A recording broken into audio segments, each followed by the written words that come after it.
హుస్నాబాద్ నియోజకవర్గం అక్కన్నపేట మండలంలో కాంగ్రెస్ పార్టీ ముఖ్య కార్యకర్తల సమావేశం. ముఖ్య అతిథిగా హాజరైన మంత్రి పొన్నం ప్రభాకర్, సమావేశంలో పాల్గొన్న పీసీసీ జనరల్ సెక్రటరీ సౌజన్య, ఆత్మా కమిటీ చైర్మన్ ఐలయ్య, వివిధ గ్రామాల సర్పంచ్లు, పార్టీ ముఖ్య నేతలు. మంత్రి పొన్నం ప్రభాకర్, ధాన్యం కొనుగోలు గతంలో ఆఫ్లైన్లో ఉండేది, ఇప్పుడు ఆన్లైన్ చేయటం జరిగింది.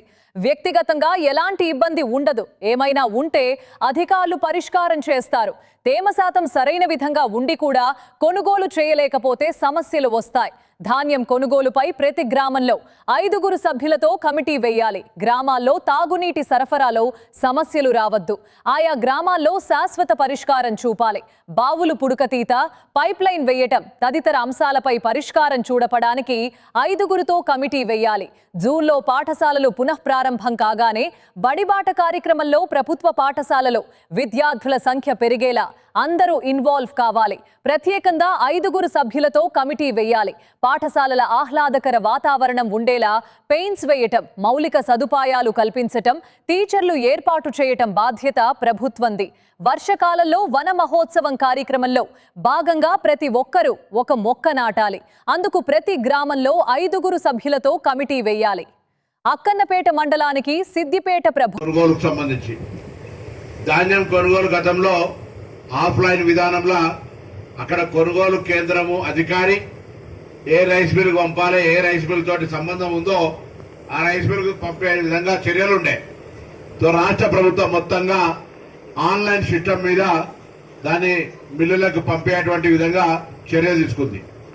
దానివల్ల వ్యక్తిగతంగా మనకేం ఇబ్బంది లేదు, కానీ ఎక్కడైనా ఇబ్బంది అనిపిస్తే దాన్ని పరిష్కారం చేయడానికి సంబంధించిన ఇష్యూ మీద మనం ఇలా కూర్చున్నాం. ఇక్కడ జరుగుతుంది ఎట్లా అంటే, ఇప్పుడు తను చెప్పినట్టుగా ధాన్యము తేమ శాతం లేకపోతే కొనుగోలు కేంద్రంలో ఆగిందంటే ఒప్పుకుంటా, కానీ తేమ శాతము కరెక్ట్ గా ఉండి కూడా వాళ్ళు కొనుగోలు చేస్తలేరంటే దాన్ని పరిష్కారం చేయడానికి నేను ప్రతి గ్రామం నుంచి ఒక 5 సభ్యులతోటి ధాన్యం కొనుగోలు పరిశీలన కమిటీ పేరు మీద ప్రతి గ్రామానికి మనలో ఉత్సాహంగా రైతులకు సంబంధించిన అంశాల మీద అవగాహన కలిగిన వాళ్ళతోటి ఒక 5 రైతు కొనుగోలు ధాన్యం కొనుగోలుకు సంబంధించిన అంశాలను పర్యవేక్షణ చేయడానికి 5 చొప్పున కమిటీ వేయండి మీరే మీ గ్రామంలో. ఎందుకంటే 5 నా మండలంలో అధికారులకు వాళ్ళందరికీ చెప్తా, వాళ్ళు కొనుగోలు కేంద్రం రైతులకు కూడా ఒక విశ్వాసం ఉండాలి. పార్టీ తరఫున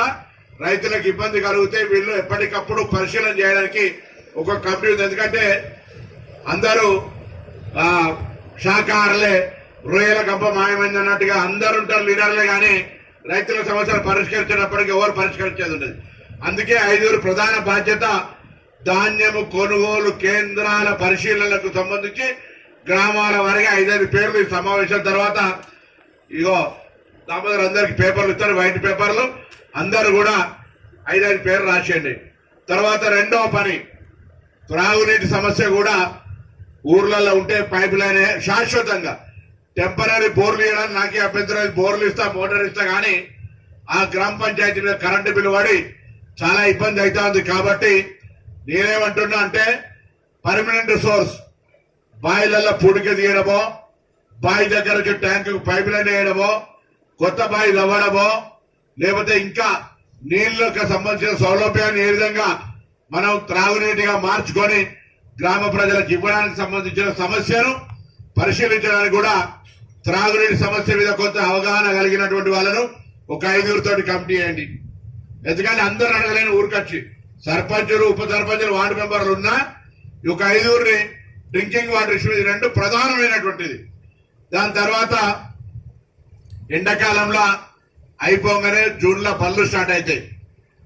జూన్లో పళ్ళు స్టార్ట్ అయినప్పుడు నేనేమంటున్నా, బడి దగ్గర కొద్దిగా బడి వాతావరణము, బడి ఆంబియన్స్ అంటే రూపురేఖలు కొంత కలరింగో గెలరింగో, కట్టినటువంటి టాయిలెట్స్, కిచెన్, లేకపోతే డైనింగ్ టేబుల్, డైనింగ్ సంబంధించినటువంటి రూమ్ లో ఇట్లా కొంత సౌకర్యాలు నేను కలగజేస్తా.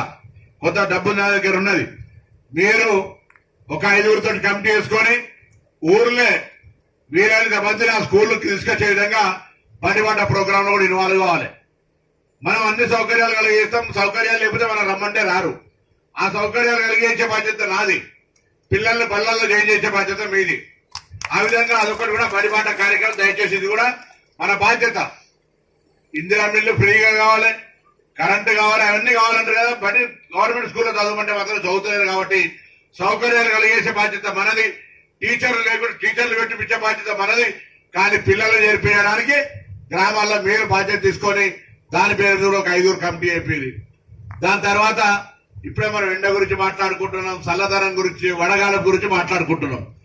రాబోయే వర్షాకాలంలో ఇప్పుడు అధికారులు అక్కడ చెప్తుంది ఈ మండలంలో ఎన్ని మొక్కలు పెంచాలనో టార్గెట్ ఉంది, ఏ ఊర్లో ఎన్ని పెంచాలనో టార్గెట్ ఉంది.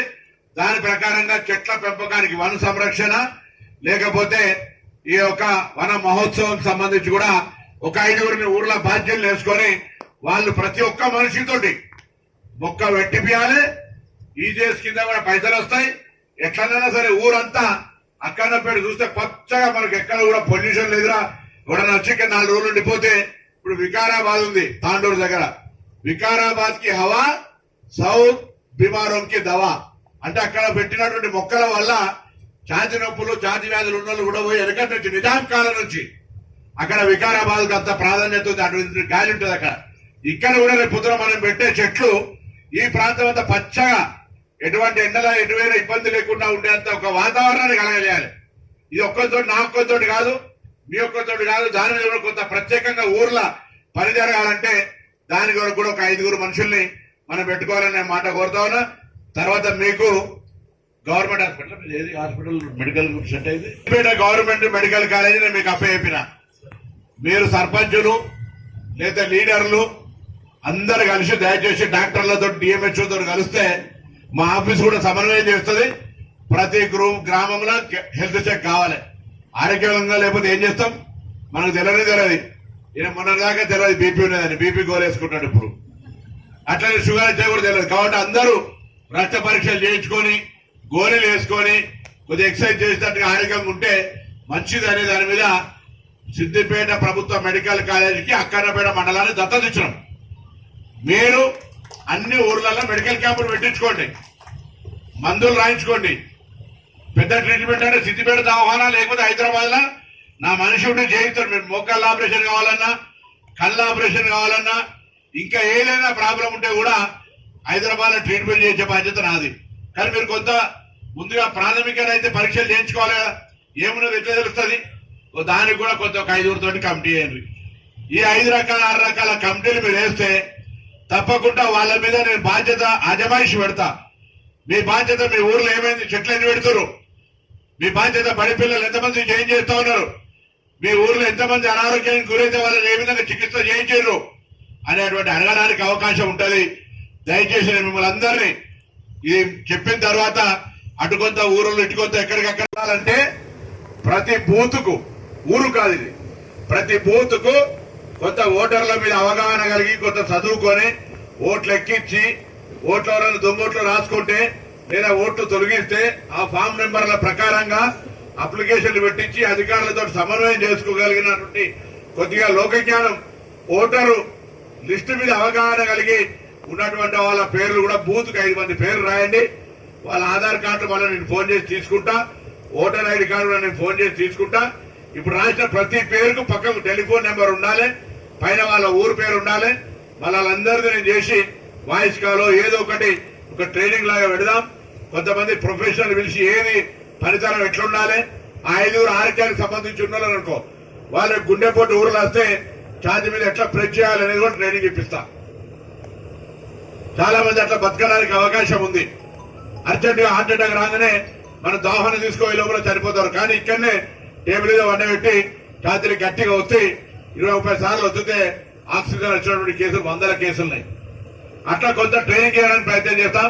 అందులో భాగంగా అందరం స్ట్రాంగ్ గా ఉండాలంటే పార్టీ స్ట్రాంగ్ ఉండాలి. కాబట్టి మన ఓటర్ లిస్టుల పేర్లు తొలగించకుండా, దొంగ ఓట్లు ఎక్కకుండా గ్రామాల వారీగా మరి ఓటర్ల పరిశీలన ఎస్ఆర్ పేరు మీద ఏదైతే జరుగుతా ఉందో ఆ ప్రక్రియలో అప్రమత్తంగా ఉండడానికి మరి బూత్ లెవెల్ ఏజెంట్ గా పిఎల్ఏగా ఒక పేరే కావాలి. కానీ ఊర్లో ఒక 4-5 ఉంటే మాట్లాడుకొని ఆ 200 ఓట్లకు ఒక మనిషి ప్రతినిధిగా ఉంటాడనే దాని మీద మనం 5 పేర్లు తీసుకుంటున్నాం. ఆ అంశం మీద మేడం చెప్తే తర్వాత దయచేసి గ్రామాల